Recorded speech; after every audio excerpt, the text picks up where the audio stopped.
toujours dans le sens de précaution, plutôt de particularité de ce texte, j'aimerais bien m'arrêter sur la première particularité, donc l'essentiel, à savoir la bifurcation texte-représentation. Donc le texte théâtral, on le sait tous, c'est un texte qui est en instance, qui est destiné à un devenir. Et ce devenir, il est foncièrement scénique. Donc si on traite le texte théâtral en passant sous silence ce constat-là, automatiquement on aboutit à des lectures qui sont à des sous-lectures même, donc à des sous-lectures et à des lectures qui sont carrément réductrices. Donc dans ce sens-là, Anne Hübbersfeld postule le fait qu'il faut lire le texte de théâtre avec le postulat de départ qui est le suivant: je suis au théâtre. C'est-à-dire qu'il faut lire le texte de théâtre en empruntant les yeux d'un spectateur de théâtre dans une situation, bien sûr, dans une situation d'un spectateur qui regarde directement un produit théâtral, une représentation théâtrale.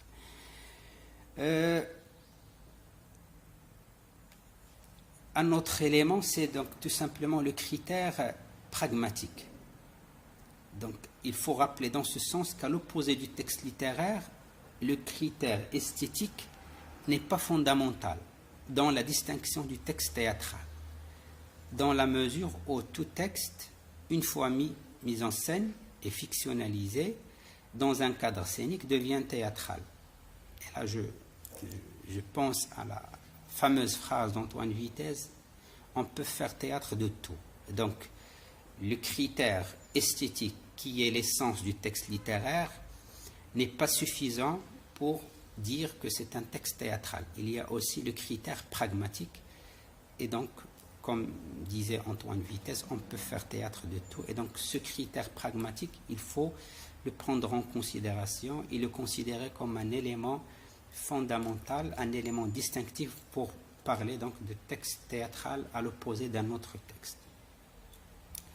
Pour Patrice Pavis, toujours dans cette bifurcation texte-représentation, il évoque la question des lieux d'indétermination. Pour lui, le texte de théâtre contient des lieux d'indétermination que la représentation vient combler par la suite.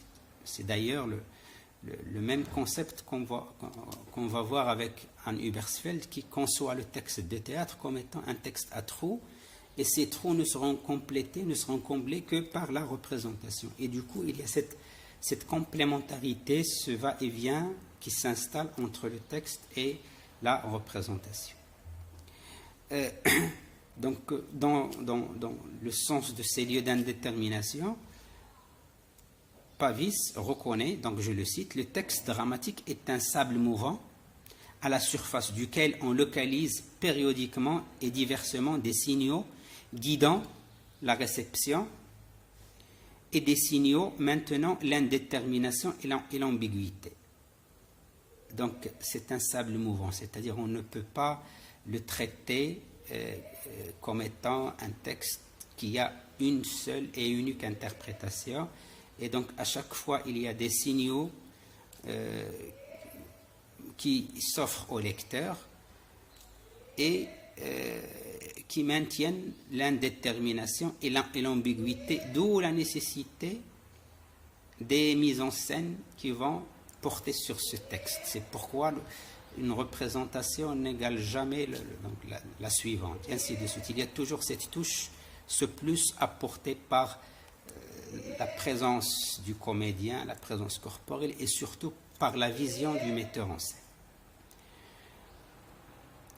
Donc, tout à l'heure, j'ai dit que le metteur en scène, plutôt que Anne Hübbersfeld développe l'idée que le texte théâtral est un texte à trous, et donc on est toujours dans cette même vision, comme quoi le texte il est un peu incomplet, et que ces zones blanches, ces zones d'incertitude, c'est la représentation qui les comble.